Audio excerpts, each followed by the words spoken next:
Hello everyone, welcome back to Arpita Sharma classes. This is 16th July 2022 Saturday and we are decoding the Hindu newspaper today. तो आज 16 जुलाई 2022 को बहुत कम articles important हैं, इसीलिए हम आज सारे आर्टिकल्स एक ही वीडियो में एक ही लेक्चर में कवर करेंगे. Okay, because there are few articles only from the perspective of prelims and mains that we are going to cover in the newspaper.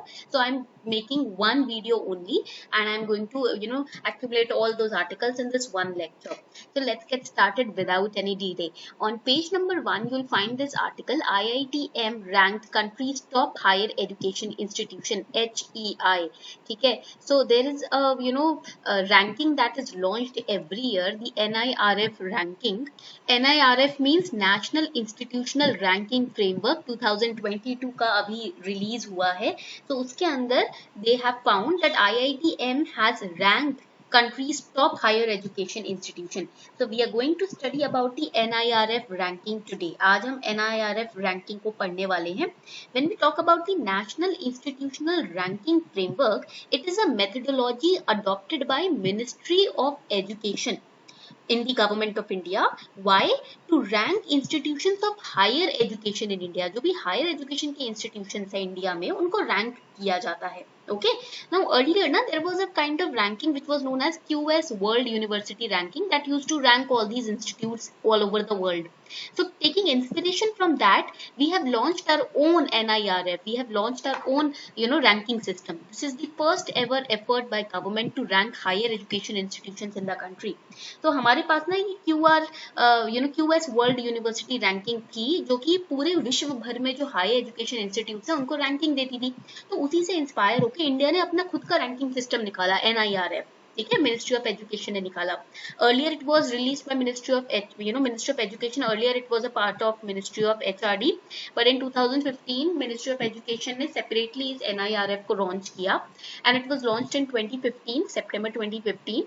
Now here the participation initially of the higher education institution was voluntary, but now it has become mandatory for all the government run institutions. जितने भी government run institutions है ना उनके लिए इस ranking में participate करना mandatory हो गया है. पहले वॉलंटरी था, आपकी मर्जी थी, बट अब कंपल्सरी हो गया है.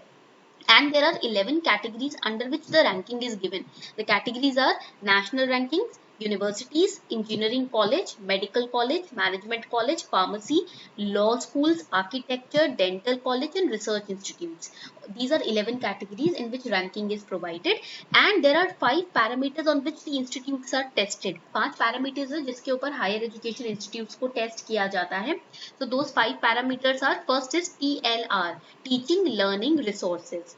Second parameter is RP, research and professional practice. Third parameter is GO, graduation outcomes.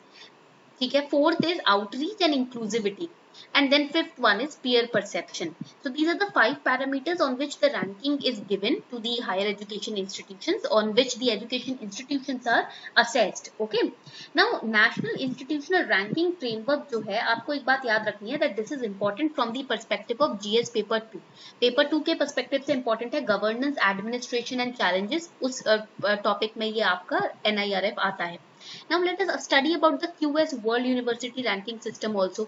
Previously it was known as Times Higher Education Ranking System. Then its name changed in 2010. Now its name is QS World University Ranking. Initially इसका नाम हुआ करता था Times Higher Education QS World University Ranking.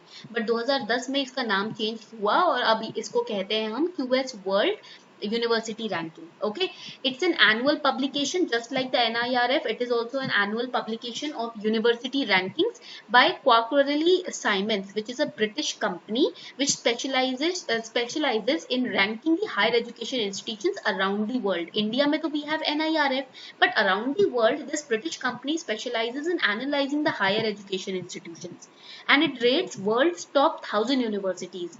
तो QS World University Ranking में विश्व भर की 1000 टॉप यूनिवर्सिटीज को रैंकिंग दी जाती है based on 6 indicators. First is the academic reputation of that university. Second is employer reputation. Then third is faculty per student ratio. Then fourth is citations per faculty. Fifth is international faculty ratio and sixth is international student ratio. Alright, so these are the 6 indicators on which the top 1000 world universities are ranked in the QS World University Ranking System. Alright, यहाँ तक point clear हो गया। इसी के अंदर there is another important scheme in India that we need to understand and we need to study for prelims, that is institutions of eminence scheme. What is institutions of eminence scheme? This was launched by union human resource development ministry. तो union human resource development ministry ने launch किया था ये scheme, ठीक है। इसके अंदर who is eligible to become a part of this scheme? Only the higher education institutions which are currently the top 500 of the global rankings और top 50 of the national institutional ranking framework, ठीक है। वो higher education institute जो NIRF के अंदर top 50 ranking में है या जो वर्ल्ड रैंकिंग में टॉप 500 रैंक के अंदर है, वही इस स्कीम में पार्टिसिपेट कर सकते हैं। Only those institutions can apply for the eminence tag under this scheme and the aim of this scheme is to project Indian institutes to global recognition so that those institutes can come into the eyes of the global universities and global students, okay, and to improve the academic and administrative records of such institutes. This scheme has been passed. आगे बढ़ने से पहले एक छोटी सी announcement, UPSC CSC batches launch हुए हैं Unacademy के द्वारा। तो यूपीएससी का आपको पता ही है, अब सिलेबस सेम रहता है बट पैटर्न जो है वो चेंज होता जाता है। Every year you will see some of the new bouncers in the UPSC pre and mains exam and that is Why? Because of the dynamics of the changing dynamics of the country. हमारे geopolitical relations, हमारा खुद का nation, हमारे nation के अंदर का environment, situations, ये सब dynamically change होते रहते हैं। इसी वजह से सिलेबस भले ही सेम रहे बट क्वेश्चन पूछने का पैटर्न और तरीका बदलता रहता है। And to make sure that you are equipped with the changing patterns of the UPSC examination, Unacademy has launched these batches starting from 21st of July 2022, wherein Unacademy is going to not just cover the prelims portion but also the mains portion and the optional portion. And prelims में both GS and your CSAT will be covered. Mains में all the papers, 4 papers will be covered and your optionals are also covered. We have started optional carnival also. Top optional courses are already live on Unacademy Plus.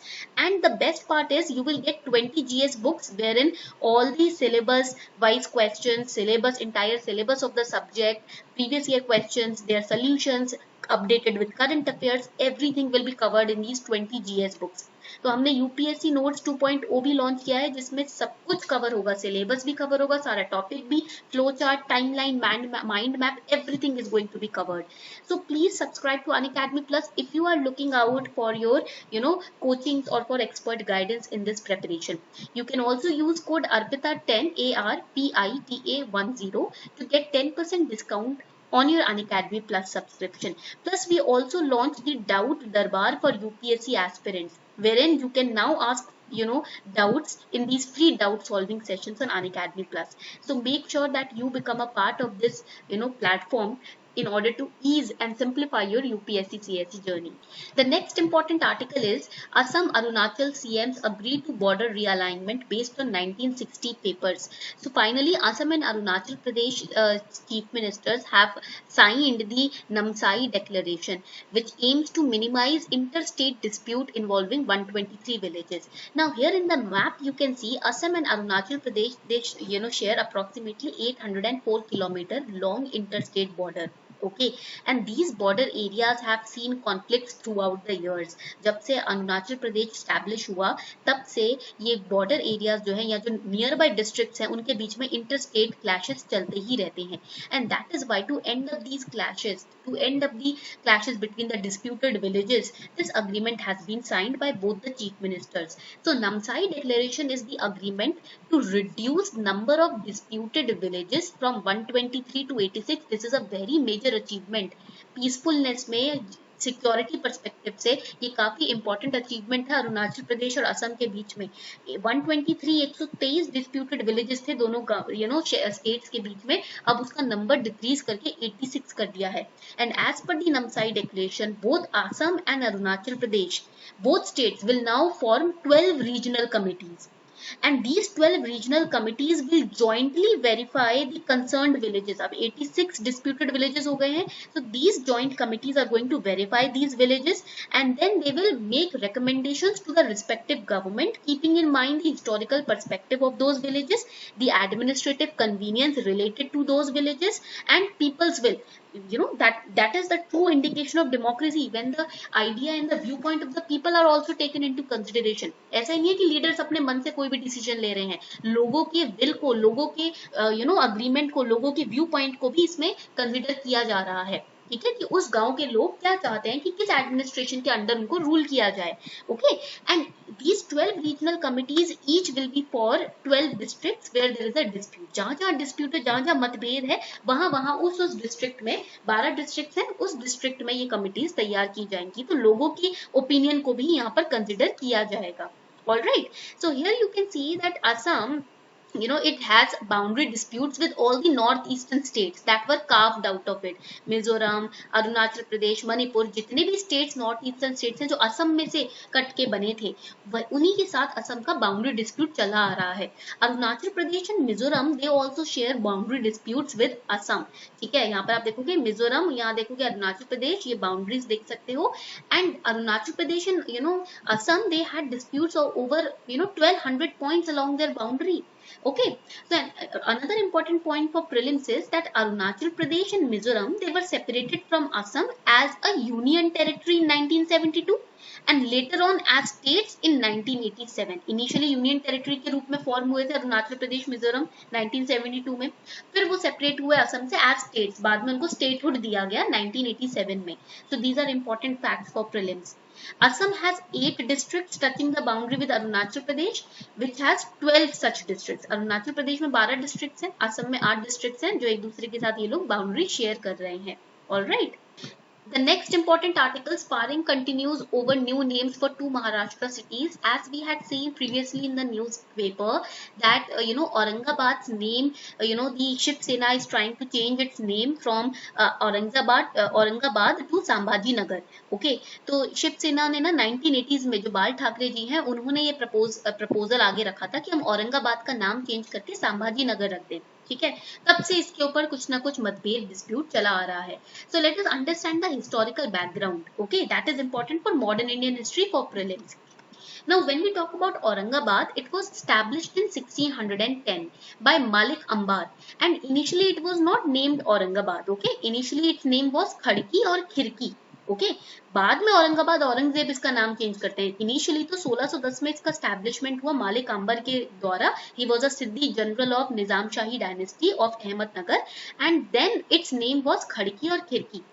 But this Khadki name was also changed by Malik Ambar's son, who was Fateh Khan, into Fatehpur। ठीक है, Malik Ambar died in 1626, so his son changed the name of Khadki to Fatehpur।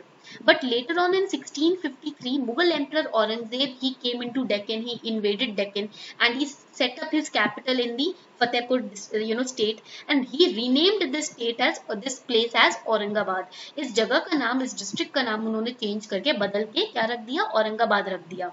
Alright, now why Shiv Sena is keen on changing the name of Aurangabad to Sambhaji Nagar? Because Chhatrapati Sambhaji Maharaj, who was the son and successor of Shivaji Maharaj, Chhatrapati Shivaji Maharaj के बेटे थे, successor थे, he was tortured and killed in a very brutal manner on Aurangzeb's order in 1689। To revive our culture, to revive our history, we are, Shiv Sena is trying to rename the, place Aurangabad to Sambhaji Nagar। Let us solve these questions। ये mock questions solve कर लेते हैं हम। ठीक है, उससे पहले एक छोटी सी announcement आपके लिए। See, Unacademy is also conducting Ultra Combat tomorrow, that is on 17th of July। कल 17 जुलाई को Unacademy ना free all India scholarship test conduct कर रहा है। It is a free all India scholarship test, prelims का mock test है ये एक तरीके से। ठीक है, every Sunday we conduct this mock test on the Unacademy's Android app and website। It's a live mock test at 11 AM it will be conducted। 60 minutes का होगा test, wherein you will have to solve 50 questions। बिल्कुल prelims, same ditto copy prelims का इसमें format होगा। And here you stand a chance to scholarship worth rupees 4 crore plus 250 lucky participants will also win exciting prizes। Apple के product, Samsung के products, iPad आपको मिलेगा यहाँ पर अगर आप पार्टिसिपेट भी करते हो इस टेस्ट में।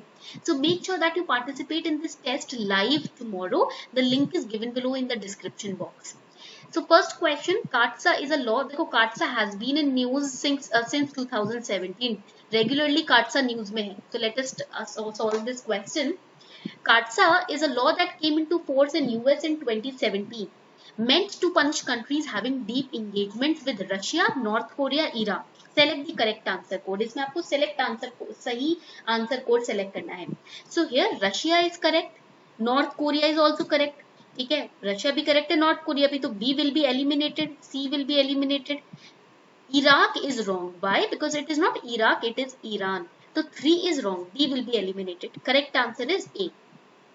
Question number 2. Consider the following statements. Judicial review is considered a basic structure of constitution.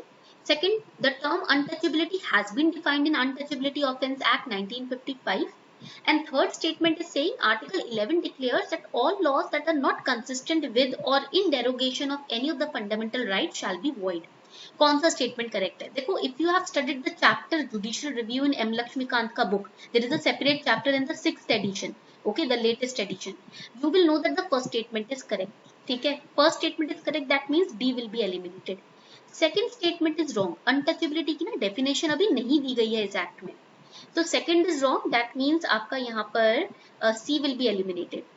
Article 11, it is not 11, it is Article 13. So third is also wrong. That means A is also wrong.